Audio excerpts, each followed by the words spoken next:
因为稀土断了，有一些后续的影响，德国的汽车零件供应商紧急的跟中国做洽谈，施压荷兰。另外就是汽车零件的巨头采埃孚也说了，正在和中方谈判，确保晶片供应的稳定。其他汽车包括了 BMW、宾士、福斯都已经暂停了，他们靠的就是库存来勉强的生产，包括了日系车厂部分的海外工厂被迫减产甚至停产。面对这样的问题，欧洲国家有没有可能持续向荷兰来做施压？中国大陆可以拿稀土做条件，松绑的需求来解决荷兰、意大利、法国还有英国，这结果对稀土的一个荷兰会做调整，要不然会影响到其他周边的国家。这个稀土是杀手锏嘛，所以如果哪一个国家敢对中国反抗的话，那是不是就来断稀土？那首先就会看到说会不会断的先是几个国家，包括德国跟英国。原因是因为德国跟英国在安氏在这两个国家都设有制造的基地，北京可不可能从这几个国家先出招？等一下来请教张将军。另外我们来看到因为稀土断了，有一些后续的影响，我们稍微统整一下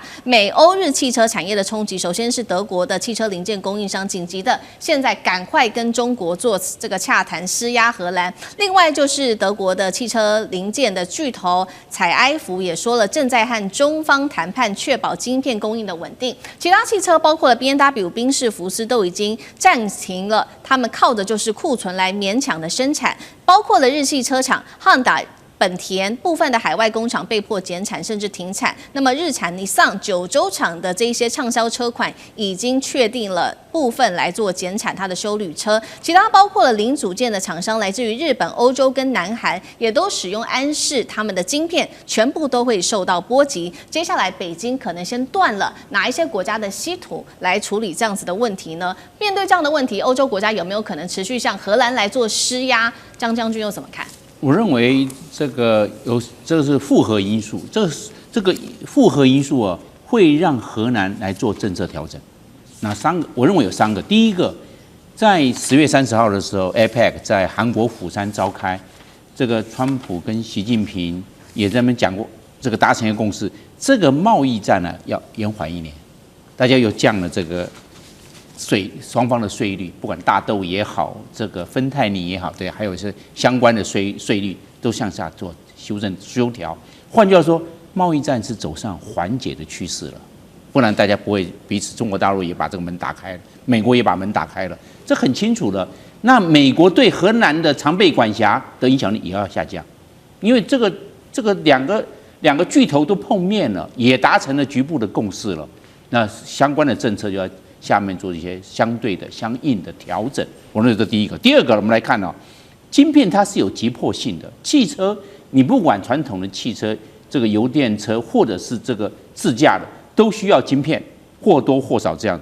尤其是我们知道这个仪表板也好，还有空调更需要晶片，因为现在越来越精密了。那到现在为止他们还找不到替代来源，所以安氏的这方面的晶片的供应，这个有它的急需。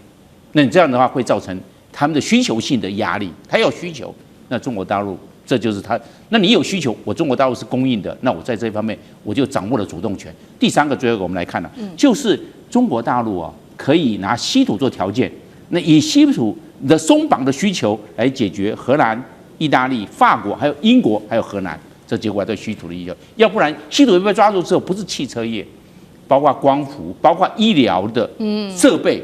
包括医疗设备，也包括了电子产品，都会受影响那这样的话是牵一发动全身。所以我认为，因为这3重的方面的条件，这个荷兰它会做调整，要不然会不是光影响荷兰，影响到其他周边的国家。11月4号，我们当时才报道说，中荷双方不是签下了这个协议吗？中欧稀土的相关协议。那么这个协议呢，现在却遭到荷兰临阵的翻脸了。原本协议的内容是说，11月7号开始，这个前执行长张学正可以恢复职位。刚刚说了。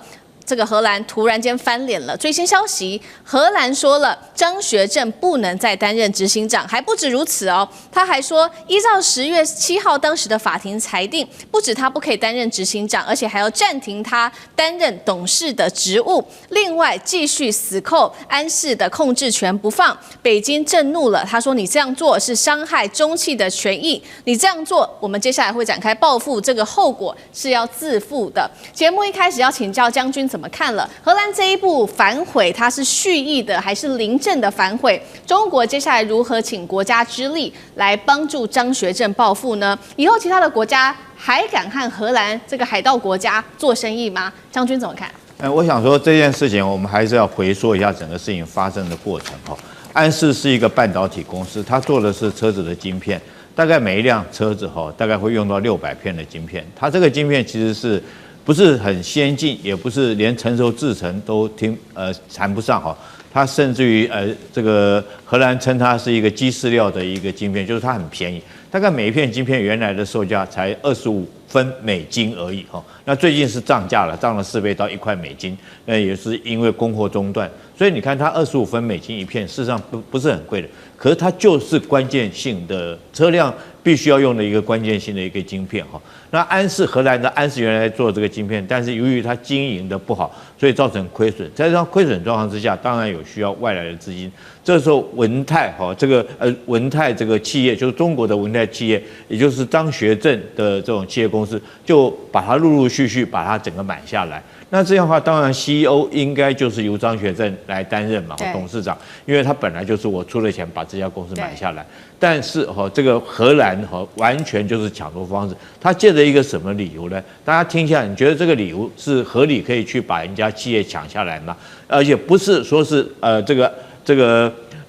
企业把它抢下来，是荷兰政府在荷兰政府协助之下把这个安泰抢下来。他用了什么理由？就是说这个你现在这个张学正泄密给他的把这个制造的机密泄露给他自己另外一家公司叫做鼎泰匠心的这家公司泄密过去。事实上后来经过调查并没有，因为事实上这个张学正在这个安氏这边还买了50台的机台，还在这边加大成本投资而且来讲的话，他在这个鼎泰匠心那边所有权这个董事会投票的时候，他也投了弃权的票，所以由上述的证明来讲的话，这个张学正并没有泄密的一个事实。但是很明显的这件事情，就是因为他转亏为盈赚钱了，所以说是荷兰借着所谓国家安全当作以他为幌子这个想要将这个金鸡母抢过去。那现在后续是怎么发生的呢？后续来讲的话，那当中国是不可能接受这种事情。可是这个公司很特殊的，它是设计或招牌是挂在荷兰的然后晶片生产在那边生产，但是后续来讲封装是在广东的东莞来做封装，也就是说在荷兰晶片做好以后，它必须要送到中国来做封装。那如果中国不让它出货来讲的话，你就卖不了。那之前来讲的话，中国当然协助这个张学正来做反击，就是说不准他出货这个封装完以后，在我中国封装，我就不准你出货。那这下子造成全球的所有汽车产业一阵慌乱当然在10月7号，原本说大家这个和谐了大家已经都谈好了，让张学正回去当他的 CEO， 但是没想到荷兰这家公司又反悔了。他现在做什么呢？他晶片不交给东莞这边来封装你就没有封装。但是他忘了一件事情。东莞这边封装厂里面，它有库存的晶片，它照样可以做封装，照样可以出货然后之后来讲的话，后续来讲，事实上它不是很这个精密的晶片，所以中国包括到中芯国际干嘛都可以制造这种晶片，那只是后续来交给安氏来采购。所以现在来讲，我觉得荷兰来讲的话，这把亏真的是吃大了。然后它后续它可能这个中国来讲的话，直接这边可以供货给在中国设厂的这些汽车产业来讲的话，譬如说是大众汽车这个奔驰等等，它在中国有设厂，它就将这些货给他了嘛，而且是用人民币交易。所以我觉得这件事情对这个中国一定要协助这个张学正力争到底，不然的话此例一开的话，那对欧洲以后的贸易，如果说其他企业有样学样来讲的话，那中国跟整个欧洲以后是没有办法做任何交易、做任何生意。中国大陆的政府包括了这一次可以说是请国家之力来协助安氏，有一个重点的一个地方可以看出来，就是中国这一次出的狠招，就是它的稀土了，它的关键的杀手锏，怎么样来限制住欧洲的稀土？我们要来看到它最新的出招欧盟的委员他最新已经说了，他说我们给中国已经有2000件的这个稀土申请案，当时是透过这个叫做稀土特别管道和中国建立立良好的关系，希望能够申请到，没有想到。中国大陆这一次是慢慢的做稀土的审查，到现在中国只批准了一半，而且还有一半都还没有做批准。现在啊，欧洲的企业真的是人心惶惶了，因为很多的车厂再拿不到晶片，就要被迫停产了。欧盟私下就认了，说确实是这样子的，短期内没有人可以逼得了中国针对稀土来做松手。所以呢，欧盟内部大乱，传出有人就开始怒轰荷兰的政府，给政府不断的施压，说你再不放行安氏给中国，欧洲就要崩盘了。我们看到这个是中国大陆的强硬手段，针对于欧洲国家，但是另外一头，荷兰似乎也没有要松动，却是听美国的话。这次美国出手了，荷兰才稍微态度放软。我们来看到荷兰的经济事务部最新紧急声明说，这是最新消息，今天的新闻哦，已经收到了中国和美国就最新的贸易协议通报，荷兰表示欢迎中国恢复对安氏中国厂的供货。金长也说了，中国的供应至欧洲和世界的晶片将会在未来几天之内就会送达给安氏的客户了。所以接下来要请教杨老师怎么判了。中国这一次用出的就是慢慢去审批这2000多件的稀土案，是它的杀手锏吗？现在欧洲到底有多慌张？最讽刺的事情是，美国一出手，荷兰就立刻听话了。他只会听美国的话，是这样吗？杨老师怎么看？他只会听美国的话，在这个世界上，他根本就是个走狗。其实荷兰呢，我非常替他惋惜。你知道，16世纪的时候，荷兰根本就是世界霸主。我们今天所看到的这些股市、金融体系，都是荷兰那个时候所创建出来的。各位要知道哈，荷兰还有 Netherlands 这两个其实那个地理范围不一样哦。Netherlands 是这个国家的名称。因为我们通常把它叫荷兰，可是事实上荷兰只是 Netherlands 里面2个省份，而那2个省份叫荷兰，在整个16世纪的时候，它是在全球贸易的主导，然后一直到现在为止，它在欧洲的角色都很关键。就没有想到，你看它在这个事情上，因为美国9月份通过的那个50%的穿透关税，2个礼拜之后，荷兰的经济部长就开始对安氏半导体下手。因为安氏半导体是文泰科技拥有100%的这个持股的，那本来是要倒掉的，几百亿美金把它买下来，然后呢，把它引进更多的客户，尤其中国大陆的这些需求引进来，那由在英国跟德国的这个制造厂制造，然后呢送到了中国大陆东莞的封装厂，80%送到那边。可是你知道那个封装厂每年做多少颗半导体吗？800亿颗，很夸张哈。因为一个车子至少要用500颗，电动车要用到1000到2000颗，如果是智能车，可能用到2000到5000颗，所以它这个量的需求非常的大。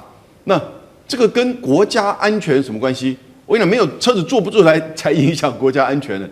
可是现在，美国不是跟中国谈好了吗？然后呢，荷兰还是就做这个动作，出尔反尔。我个人觉得。我还是希望中国大陆采取更强硬的手段，而且要搞清楚，第一个是美国，然后是荷兰政府，然后才是那个安氏半导体，安氏半导体里面有一些它的就是当地的这些雇员管理阶层的开始集体叛变，然后把这个所谓就是执行长的一些怎么做的有没有的东西，但现在知道有些根本是假的，然后呢要把他赶走，让他们以及荷兰政府取得这个控制权，这不就海盗国家？这不就国有化？那你这个接下来你做出来的东西，你送到哪里去封装？我觉得中国，第一个你要不要针对美国？你说你这个50%的穿透关税，你要告诉荷兰政府，否则我不跟你签。你稀土延后1年，没有这回事。态度一定要硬起来。针对荷兰政府呢，也一定要采取反制的措施。针对安氏半导体，我觉得更简单。谁敢现在帮安氏半导体供货，我就断他的稀土来源。我们所有的中国的企业不准再接他的单，不准买他的产品。那你觉得他会不会怕到？会。不然我跟你讲这个是会野火燎原的。因为有几千家在中国在全世界拥有持股过半的这些公司怎么办呢？将来随时被人家抓起来，就当这个等于是来欺负你吗？中国大陆一定这方面要强起来。中国现在有一个最新的技术，确实震撼全球，因为这个又上了《自然》杂志，就是北京大学这一回联手产业研发出的这个是新型的显影光刻技术，只溶解光刻胶曝光区域，就能够精准将这个转移的电路图案到细片上面，正式跨入7奈米，甚至是更先进的制程。这是怎么样的技术就能够突破美国的晶片封锁战吗？委员怎么看？这个报道可能跟事实不太符合哈，我跟大家解释一下。我们在做半导体晶圆呢，第一个在晶圆上先要涂胶，涂的就是光刻胶。然后再来要做什么？要曝光，就是光刻机的曝光扫描。那第三个就是把它丢到显影液里面去显影，然后显影就会去掉了光刻胶不需要的部分。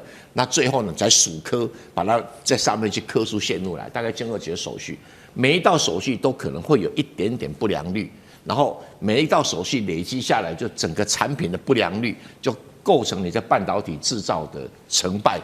那我们来看一看，这个并跟光刻机无关，这个是跟显影有关，所以它名字叫做光刻显影，因为它用一个特殊的技术去发现到说，原来光刻机做曝光完了以后，在显影的过程里面，因为光刻胶会有残留，原来假设说光刻胶会平均散在显影液里面，它说不是。会在特殊状况的时候，它那个光刻胶的胶分子会乱粘，就造成你图案本身线路图本身产生缺陷。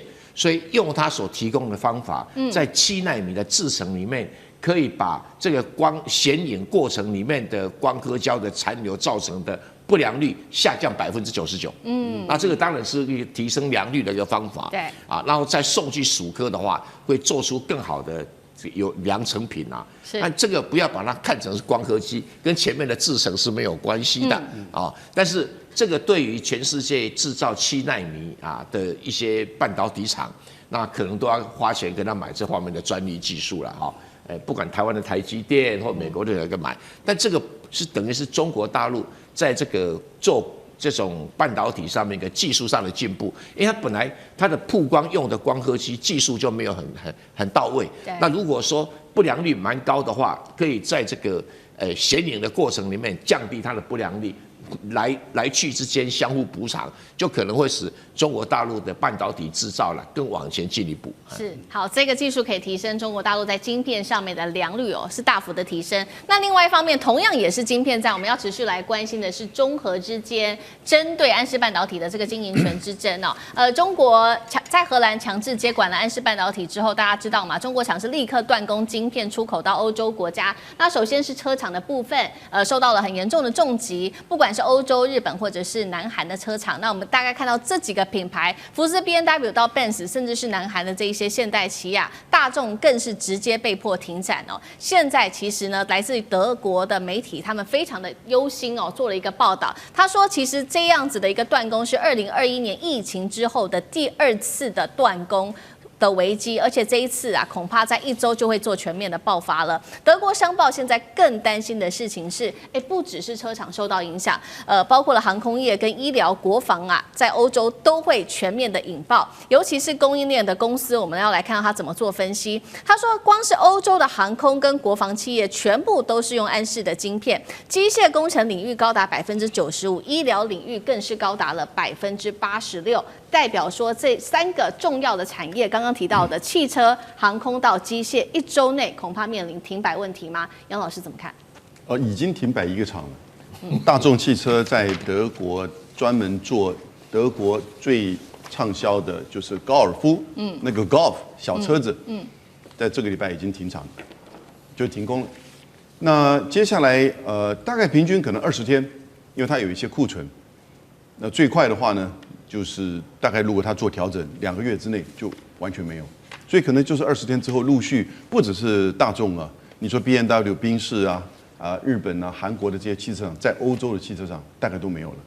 为什么？因为安氏半导体主要是提供给他们然后安氏半导体里面70%的封装其实就是在中国大陆，然后有多少每年800亿颗，800亿颗半导体，然后每一个汽车里面，如果是燃油车至少用500颗，如果是电动车用到1000颗，如果是智慧型的这个车辆，可能用到2000到5000颗一台车子，所以你就可以想象这些车子里面它需要用到这么多，而它绝大部分都是依照安氏半导体。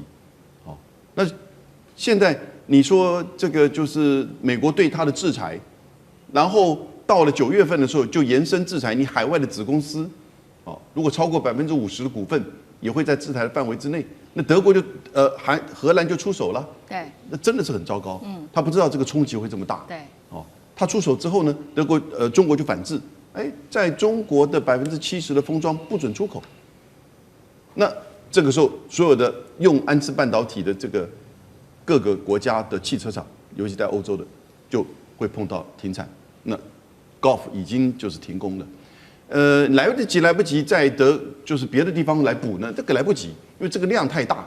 那另外再做一个封装厂，那绝对这个缓不济急，而且要经过很多的这个验证，所以现在就变成一个你必须要立刻解决这个问题。我觉得大家现在都在看接下来川习会去怎么处理，因为问题还是出在美国啦，对，所以如果美国这边放手的话，那当然荷兰这边就会停下来，就跟孟晚舟事件一模一样。那甚至我们在讲，它比孟晚舟更夸张的是，它有点像是把就是中国在荷兰的安氏半导体把它给国有化，就让我想到50年代的时候，那个埃及把苏伊士运河国有化，当时埃及还是说得过去啊，本来就是在这个埃及的领土范围里面，但是你这个东西是被人家几百亿，当初超过300亿美元把它买下来的一个，那做一个不是太先进，但是大家都需要的，那你就看所有的这些德国的晶圆制造厂哈，在法国有叫法意，还有呢，就德国的英飞凌，还有一个叫做安森美，他们其实都把制造厂这种就是说成熟智能制造厂放在欧洲，但是呢，封装厂通通都放在亚洲，像是这个英飞凌是放在马来西亚，然后呢，安森美是放在菲律宾，那意法半导体的封装厂就在深圳，是，那安氏呢也是在，因为它本来就跟文泰是做一个就是这个结合的关系，所以你现在我觉得问题要回到最关键，就是还是要在美国，对，美国自己要放手，你这种所谓的这种长臂管辖哈，你要有所节制，否则中国就会回敬你稀土啦。我觉得这一定已经是谈好的，是，贝森特只还讲出来而已。是，好，我们看看它后面的发展。对，我们现在就是要关注的就是习川会有没有可能透过政治外交的智慧来化解这一场在产业经济上面安氏半导体的危机。那其实，在这个危机还没有解除之前，确实现在不管是荷兰的经济大臣，或者是这个欧盟的官员都非常的紧张，他们一直不断的打电话给中国。那接电话的人呢是中国的商务部长王文涛。那他们谈什么呢？就说，是不是能够帮忙解决一下安氏半导体的危机之外，还恳求是不是放宽这个稀土的出口，这是2件不一样的事情。那欧洲内部现在也都在反咬荷兰认为说你们这样子造成我们很多的困扰。他说荷兰你们就是挑起火线的人。那荷兰的总理他也在这个时候说，他在布鲁塞尔参加欧盟的峰会，告诉媒体说，这一次呢，安氏半导体的核心事件是执行长管理不当，我们不是针对中国的一个措施，突然间改口了，就说是执行长的问题。舰长您如何看？首先你要知道，像这次荷兰，不管你做什么，你的动机我不管，你是不是美国给你压力，是不是你基于国家的这个管理什么的，这我都不管。我们要看的是结果，结果是什么？结果你们对安氏这样子，那北京不会容忍这个事情的，因为现在各国都应该去想一件事情，连美国这么强大的国家，川普这么强势的一个总统，那么不讲道理的总统，北京都完全不理他。那你其余你能够让中国怎么样？荷兰啦、日本啦、韩国啦都不可能的。所以当你们要采取一些对中国的措施的时候，记住那个后果你要去承担的。其实中国现在所有做的事情大概都是这样。那第二个我预测一下就是这一次的川习会一定胜利成功。为什么？如果不成功，11月1号要征100%的关税，那是不得了的事。从上一次这个川普说要征100你知道当天那个加密货币的那个。有16万户被平仓，所谓平仓就是融资断头，当场损失了190亿美金，这是被断头的平仓整个加密货币的那个损失是9000亿美金，就因为那个100%的关税，然后第二天说哦，可能是11月1号，不是那么快，还不一定，哇，立刻又涨回去。昨天才传出说我们这一次可能100%关税不会这个限稀土啊？你知道今天股市涨多少？你们应该都知道，涨了461点，大涨啊！你就知道它的这个对全世界的经济影响有多大。中美如果打起来，那是一个世界经济不可承受之重，所以双方的当事人都知道，我们不能够让它崩掉。那谁敢让它崩掉？所以他们会极尽一切的能力，让它有一点成就。而以川普的这种作为，就只要有一点成就，他经过了过度的包装，我们这次是非常成功的，所以11月1号绝对不会增100。釜山双方握手，全球屏息。那么接下来我们来看到习川会点燃的全球风暴是否笑里藏刀？谁在布局未来呢？今天都会一起的来做关心。好，赶快来看到的是这一场习川会哦，其实是川普在重返白宫之后首次跟中国国家主席习近平的双边会谈。今天的现场，我们带观众朋友来看到是10月30号台湾时间的早上10点，美国的总统坐车也首先现身，随后就可以看到陆方的红旗车队也跟着一起入场了。双方习川在抵达现场之后是先握手，不到1分钟的时间。我们可以看到，从笑容来做一下解读，川普呢笑得非常的灿烂，而习近平则是有一些的无奈，包括从他们的语言上一边握手一边讲话，我们可以看到一些端倪，包括了这个川普不断的说看到你真好啊，我跟这个习近平之间的关系很好啊，我们将会谈得非常好，但是呢，他是一个很强悍的这个谈判者，那习近平就无奈的笑了一笑，然后川普拍了他背后2下。我们先来看一下现场的最新画面。很高兴再见到你。Me too. And we're going to have a very successful meeting. I have no doubt. 我肯定我们今天会有非常成功的会议。But he's a very tough negotiator. That's not good. 但是他是很强硬的谈判者哦，这不好。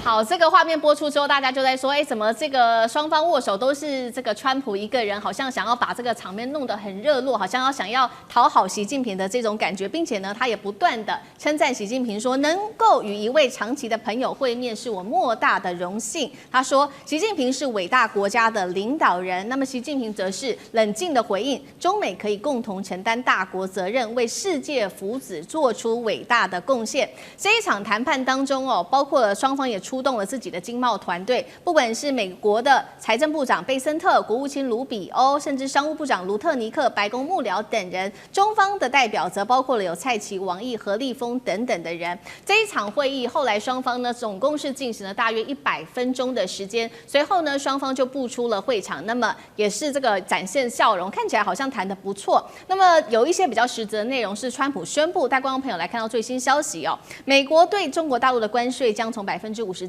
降10%到47%，那么芬太尼的部分从20%降到10%。大陆美国说的不会实施稀土管制，也会恢复采购大豆。至于这个辉达的 Blackwell 晶片呢，这个川普是说了不会出口给中国。那么川普也承诺明年4月访北京，台湾议题则是没有被提到。赖老师如何看这一场，尤其是刚刚的这个握手画面，你怎么解读？这个握手画面其实大家看得出来啊，因为川普是喋喋不休一直在讲，这代表什么意思？就是说他在掩饰他的焦虑。其实一方面兴奋，二方面他是紧张啊。但是对于习近平来说的话，他真的是老手啊。大国领袖中的大国哈。那你可以看得出来，就是很平稳啊，微笑啊，讲话也简单有力量。问题是谁迎接谁？那很明显的就是川普在那边等待迎接，然后所以习近平来进场。那一开始的时候，中国在这方面其实就已经占上风了。我们再来看一个小细节，就是结束以后那离开会场，因为那个会场很小，门也很小那你看离开会场的时候，谁的车停在这个阶梯的第一辆？就习近平的车嘛。这代表什么？连这么小的细节里面，中国大陆都卡了上风。也就是说，这个车位中国就站在那个地方，所以一下来的时候这个习近平就上车了。那等于是这个川普要送了他自己再转头，然后走更远的路去搭上他的这个他自己的车子。那这个很明显的，这2个小细节中，中国大陆其实都卡到好的位置，都占了上风。我觉得这是一个很有趣的事情。第二个就是当时川普讲的100%的关税，也就是贝森特所讲的100%的关税，我想大家都知道这是买空卖空嘛。你加关税，我也给你加100关税。当初245都没在怕你了，怎么可能会怕你这个100%的关税？所以谈的媒体那就很明白。第二个呢，降的10%的关税就是芬太尼。那我个人判断就是中美很有可能会成立一个联合的打击芬太尼走私等的这个工作小组，来彻底解决芬太尼的问题。不过这降10%的话，这个对大陆来说就是一个很好的消息，因为大陆本身在出口这个部分就有更大的竞争力了啊。我讲是到美国，那也就是不太需要再转到越南或是其他的国家啊。我想这个是一个很有趣的一个事情。好。那你看《华尔街日报》跟《卫报》吵得如火如天的说台湾的议题连碰都不敢碰，连碰都不能碰，所以川普自己也说他完全没谈。事实上我们都知道，中国大陆不会让你美国人来谈台湾问题的。就是这个不是你能碰的。我的底线就画在这里。只能够在这底线上往上走。不能够把台湾当做一个交易的筹码。那很明显的，川普在这一次里面他自己也说他不会碰的。可是之前传得沸沸扬扬的，而且24号10月24，川普自己亲口说他要来讲台湾问题，这代表什么？我个人的推断是，卢比要给他一个馊主意，就是说你打台湾牌，没牌可以打的嘛，没牌可以打，再打台湾牌。可是，一打台湾牌以后就碰问题了，因为在26号的时候，我们看到当时也是在同一天24号的时候，这个德国的外长也讲到台湾问题。那大陆的外交部马上就把他骂回去了。骂回去以后，那他要见的人见不到了。其实我判断，搞不好连王毅他都见不到。是。那他跑到中国大陆，连王毅都见不到，这个颜面扫地啊！一个部长跑到中国，搞不好副部长来接待，那这个是很严重的事情。是。他干脆就本来说取消，引起德国政坛的震撼的时候，他又改口说叫推迟往后延。那这个代表，这个也给川普一个讯息，这个讯息非常的明确，也就是说，台湾问题你碰不得。是。所以当《卫报》《华尔街日报》又炒作台湾议题的时候，川普昨天就出来那个消毒了，说我不会谈台湾议题。果然这次记者会的时候，他又说了，我没有谈台湾问题。好，几个主战场确实这次台湾议题就没有在这次的中美会谈中有谈到。不过另外几个主战场，包括刚刚提到的大豆、稀土跟晶片，我们也稍微来看一下。尤其现在大豆，其实在谈判前夕，北京稍微释出了善意，也就是今年首度的跟美国下单了3艘的18万吨的大豆，那预估会在12月跟1月去开始这个出货。那也是刚好美国的选举关键期所以大陆一方面好像释出善意，但是好像也不是这么样的，因为12月跟1月刚刚说了嘛，大陆向美国出货购买18万吨，但是他们实际的需求量是500万吨，所以他们另外一手可能还是向南美洲国家，不管是巴西或阿根廷去买。委员怎么看这个有关于大豆的议题？另外，现场这一些今天的谈判几个重点有没有一些亮点？目前整体对外面所传达出来的谈判的实际内容没有任何亮点。那个10%的也都是意料中的事，买大豆也是意料中的事。那换句话说，这种事情是不需要习近平出面去谈的。早在吉隆坡搞不好就已经敲定了。所以大陆上的国营企业中粮集团，对美国下18吨的一个订单，其实并不多。对，因为跟美国下这种大豆的订单，它事实上买订单容易，找传奇最困难。因为那个什么，这种载大豆的船可不像我们马路上面的那个萝卜快跑那么容易调度因为一艘载大豆的船大概装6万吨，18万吨表示他只找到3艘船，而且船期当然甚至还不是现在，拖到12月搞不好才找得到船。因为这种全世界可以这种散装的货轮全世界只有3000艘，而不只是要载大豆那载的东西可多了，所以临时要去调，不管是中国自己的船、外国自己的船，搞不好人家船籍都已经早排定了，好不容易挤出来。那为什么挤出来了？当然了，想要在这个习川会之前那么传点讯息说，我们早在吉隆坡已经有一些成果啦。那看看习川会最后怎么样来做这个一个最后的 ending 啊。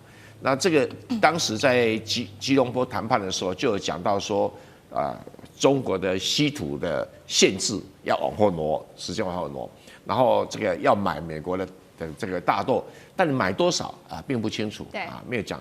那现在就是说，在习川会开始之前，吉隆坡之后，中粮集团一定奉到命令，说你现在可以开始找船了啊。那他找几条船才能够下多少订单？他总不能下了订单找不到船哦，那就尴尬了，尴尬了啊！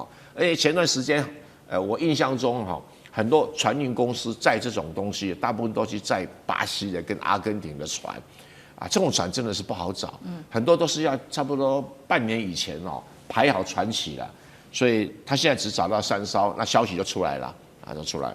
而且应该会不只是买18万吨啦，可能会至少应该会买到，我认为至少会到将近可能会到100艘船，是大概600万吨左右。好，这个是有关于在大豆方面的中美谈判的最新进度。至于另外一个王牌就是稀土了。刚刚不是讲吗？川普说了，这个针对于稀土，中国大陆已经稍稍做出了一些让步，会延后对美出口的限制。那另外一方面，欧洲国家可紧张了。现在是来自于美国媒体的披露说呢，加拿大现在做主导。联合整个 G7 要筹组一个叫做关键矿产联盟，并且关键矿产联盟还会设定所谓的稀土最低价格，减少对大陆的依赖，扶植自己本土的产能。未来从中国出口的这些稀土产品也会来课征关税。那成员刚刚就讲了嘛，就是 G7 包括了美英、加法、德意、日、欧盟等等的国家。不过高盛不看好，他认为说呢，要打破中国稀土主导地位还要10年，尤其90%的精炼在中国，建议做矿山要10年，一座精炼厂则是要5年。这个问题渴望解决吗？厉将军怎么看有关于稀土？我们讲稀土哈，其实它一点也不稀，它也不是土哈，它是金属这个中重元素啊。那它也不稀，很多地方都有。这个包括我们现在知道格陵兰、巴西哈，今天还听说连土耳其都发现了很大一座的这个稀土矿产。那关键在什么？关键是在提炼嘛。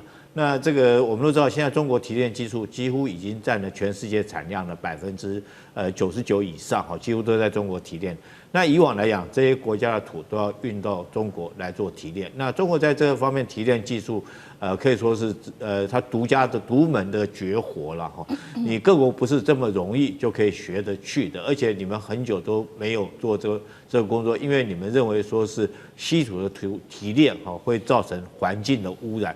所以各国都没有在做啊，将这个工作交给中国在做啊。中国默默的干这种脏活，也干了20-30年了，所以它有很多独门的技术。那你认为全世界各国，我们刚刚讲日本哈，日本川普这次去跟高市早苗也签了这个协议，说是这个矿产协议，就是要日本出钱，然后但是现在这个厂。这个稀土提炼厂到底要是盖在日本还是盖在美国，我们不晓得哈。可你从这个他叫这个高市早苗所出的这个投资的这个金额，你就知道这不是一笔小钱呢。你必须要很多的钱，你才可以提炼。那会不会是叫日本提炼，然后将这个高污染的事情交给日本来承担，还是这个土在美国提炼，然后厂由这个日本来盖哈？但我觉得有一个很重要一个关键，这是这个中国大陆虽然说是缓了1年，就是延后1年在做稀土管制，可它有一样东西它没有松口哦，你知道什么？就是技术没有松口可以出口哦。中国这次在讲10月份的时候，它所谓的这种稀土管制，它实体的稀土啊，它0.1%以上采用中国出产的稀土，你都不能用哦。那第二个来讲，它忽略了一件事情，就是说技术人员它也管制哦。所以这个技术来讲的话，如果说中国不让技术人员管制到这些人员，然后第二个是它的这种专利来讲的话，是中国很多的专利。所以说，其他国家很清楚的，他会讲说要设定最低价格，就他们很清楚嘛。如果按照他们的这种提炼方式来讲的话，第一个产量很小，第二个成本很高。那中国来讲的话，它提炼稀土来讲的话，量大，而且这个成本低哦，所以他们要定一个最低价格，就是叫大家不要去买。那你想可能吗？对不对？所谓商业行为就是哪边 CP 值高哦，哪边可以买得到，哪边可以便宜，我当然是跟哪边买嘛。那你怎么可能放着便宜的东西你不去买，你去买高的东西？那再来，其实就是我刚刚讲的，以现在来讲，如果你没有这种技术人才，包括人、包括技术，中国如果管制在里面的话，你各个国家就算是你有钱，你也不见得提炼得出来。是，所以我觉得这个高盛这个报告说最少需要15年，我觉得这有点这个保守了啦。可能我认为说是可能还要更久的时间。那你很难突破中国这个专利的技术。川普现在在亚洲行哦，结束了马来西亚之后，我们要来看到他现在目前呢还没有抵达北京，但是中国大陆的稀土战打得如火如荼，甚至让美方可以说是乱了手脚。我们来看到这一次这个贝森特的一个最新谈话，美国财长说，确实现在第5轮的美中的这个经贸谈判，双方其实进行的，他是形容谈得很好哦，并且说有一些实质性的框架协议了。美国不会对大陆加征100%的关税，换取的是中国在稀土上面的让步，并且恢复。他说了，大豆上也会来正式的恢复采购，听起来是双赢，但是有人解读这个是不是美国被迫低头呢？原因是稀土还是美国科技跟国防的一个重要命脉，从美国的 F-35战机到它的这个导弹、导航的晶片，到 AI 伺服器，甚至是电动车都需要稀土哦。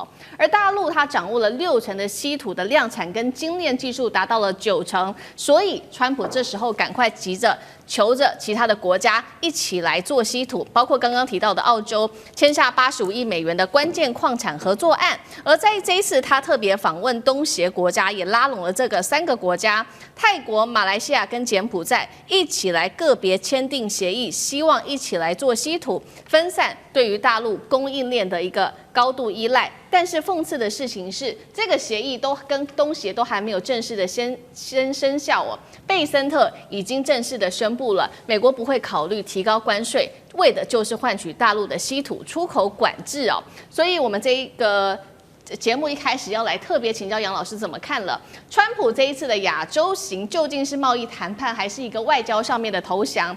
美中到底在这一次双方谈判上有没有达成一些比较实质的成果？杨老师怎么看？相当实质啊，因为很具体嘛，但是不是任何川普所说的一次性解决，没有。我的解读就是双方打延长赛了。那打延长赛，讲句实在话，其实对谁比较有利？我认为当然对中国大陆比较有利。首先呢，既不是美国贵，也不是中国大陆退让，因为美国这个100%本来就不可能真的实施下去。4月份的时候，他就曾经威胁到145到245，后来1个月之内他就降，因为会打到他自己的经济。所以当10月9号中国大陆提出稀土管制的时候，川普一度威胁我要额外加100%，不到1天他就tackle，对，因为他知道他做不到，可是他要把它加上去，然后呢他又加上一些其他的电脑软体，还有呢9月份的时候碰到了就是所谓的延伸管辖、常备管辖，后来发生安氏半导体的这个案件。那我觉得，川普其实在这个取消100%里面不只是如此，因为贝森特还没有讲完整。我们现在只是看到贝森特在电视上讲的话，确实内容还不完整。可是呢，它里面有提到，为了要维持中美贸易平衡，它可能会增加对美国对中国商品的出口。这什么意思？就可能有一些会解禁。就过去举例而言，是不是英伟达的这个芯片，还是电脑软体 EDA？这个都可能会在这个里面。对中国大陆而言，有人会觉得，这个稀土不是要打得让美国趴不下来吗？不过不要忘记中国大陆并不是禁止稀土出口，所以我们这边讲封锁是不对的，它只不过是说照管制。那可是这里面比较这个严苛的就是，针对如果要用在高端晶片的这些呢，它可能要逐案审批。还有也就是0.1%的稀土价值含在任何的商品里面，它也要审批。那这个东西就会打得比较重。可是我讲句实在话，当中国大陆说，稀土延后1年实施，可是你看到10月9号，它一切都端出来了。第一个，事实层面，稀土还是中国主要生产90%以上。第二个，当中国大陆把这些管制的规定都端出来之后说是说1年后实施，可是这1年哪一个中国的企业，哪一个外国企业会不遵守这些规定？它还是可以照这些规定做。那大概真的可能会延后的就是，大家可能要用那个中文软体去登记，可以延后了。所以我是觉得在这个时间点呢，其实是中国反而是用稀土呢换来了延长赛的这个空间跟时间，也就是什么，让中国在技术突破啊，或在电脑软体的发展啊，在这些层面呢，它更有这个时间去因应。那美国如果从战略层面而言的话，美国就表示它已经没有筹码，是，也就是说，它要用退让的方式，谈出一个大家都知道它不可能做，但是呢，换得了1年，听起来好像是说得了1年，但是对美国而言，只不过是要面对更难的挑战，而中国后面它的筹码跟它的谈判的这个空间呢，会更大的。好，我们现在看到美国针对稀土现在退让哦，那等于说是换取了1年的空间。那也趁这个时候，川普携手其他的国家，不管是澳洲啊，或者是刚刚提到的东协3国，一起希望能够做稀土，这样就能够在稀土战拼过中国吗？委员又怎么看？这个不是拼不拼过中国的问题啊，因为美国第一个它没有提炼的产业链，也没有提炼的技术。你光挖矿，你是挖矿工人吗？还是稀土的产业？这2个差距太远了。比如说，美国最大的这些稀土矿的业者叫 MP Material， 它拥有美国最大的稀土矿，可是它经过美国国防部给它一大笔钱，它恢复施工了以后，结果挖出来的东西无法提炼，还是送到中国大陆去提炼，而且中国大陆还经常爱理不理的慢慢就排班吧。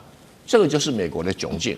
你今天跟澳洲签约，或者跟马来西亚签约，问题他们通通没有提炼产业的技术跟产能，设备也没有，那些设备跟技术都是中国独门生意发展出来的。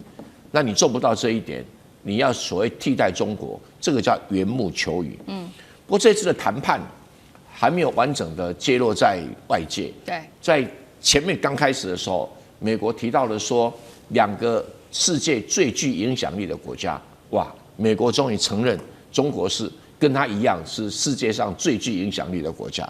再来，他说双方面应该平等以及相互尊重。我老天，我第一次听到说美国人啊会用平等对待人家，第一次听到美国人说要尊重人家。在美国里面，对其他国家只有上对下，强对弱，从来没有什么平不平等以及尊不尊重。尊重就是凡事先商量。平等就是不把你看得比我差。那现在2国这种态度摆出来的话，美国在态度上相当温和，不过在实质让步上面，因为还没有公布完整的内容，我们很难据下判断。这句话怎么说？中国本来是因应它的很多乱七八糟的管制，才推出稀土管制。现在延后1年实施。虽然刚才有杨教授讲了什么0.1% 了，那依照这个语义，也要1年以后才实施。那换到什么？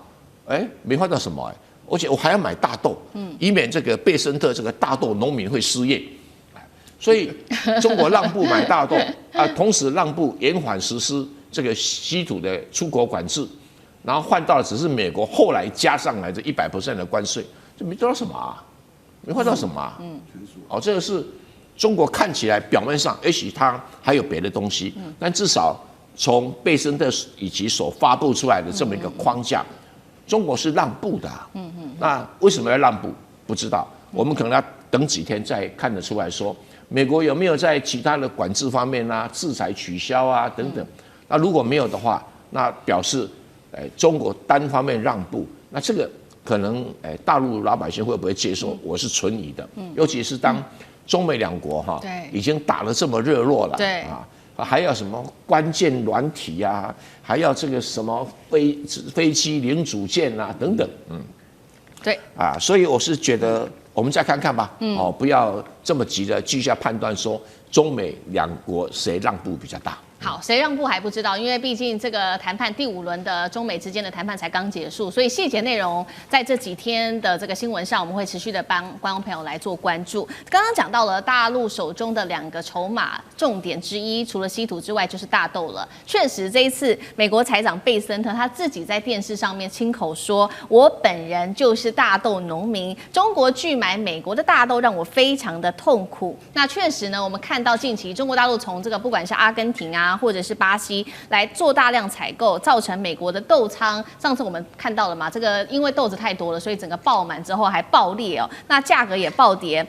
川普当时从制裁中国，现在已经变成说互相平等，互相可以做谈判，如今是求中国买豆。舰长您如何看中国大陆的这一局针对美豆？首先要知道，这个大豆不是说我现在开始买我就能够补足去年的那个分量。我们假如把2024年，好比说中国大陆买这么多的大豆哦，它采购到今年的9月份，它已经买了82%了。那它在这段时间，它少向美国买了多少呢？它少向美国买了2090吨的大豆，就是说他去找巴西、阿根廷。所以现在我就算转过头去向美国去买好了，他不可能把所有这些都补齐，因为他去年的分量，如果说买的跟去年一样，他只剩下1800多吨，就我全部跟美国买也补不足，而且到现在那是9月，现在又到了10月，中国大陆到底买了多少？那还要最新的数字出来才知道。就是我就算去找美国去买，也不见得补得足去年美国所采购的这个量，所以这是一个，这是第二个。就是中美贸易谈判，尤其是跟美国谈判，你就知道任何东西只是暂时性的。对。好，现在好像很顺利，怎么样？可能再隔2个礼拜，川普又一个什么不高兴，又怎么样，然后又开始了。所以这个只是一个暂时性的止血，它绝对不是一个政策的解决。是。这是第一个。那至于他是不是在为下一轮谈判布局，我觉得是这样。所有的谈判其实都在看，好比说我跟你谈判，我们都在看双方的牌嘛。你有什么牌，我有什么牌。你没有牌，那我只有任人宰割。那这个牌这中间又有一个分的，一个是致命的，一个是不是致命的。好比说我们2个打仗，我有一大堆武器，我告诉我有 F-16，我有 M1A2，我有什么战舰，你只要告诉我一样东西，我就知道我说。你说我有一颗核弹，那我知道不能。有些东西是致命的，有些东西是让你觉得难受的。对。那整个我看中美双方现在所有施出的这个牌，像大豆，它只会让美国难受而已。它不会致命，但是有一样东西是致命的，那个就是叫稀土。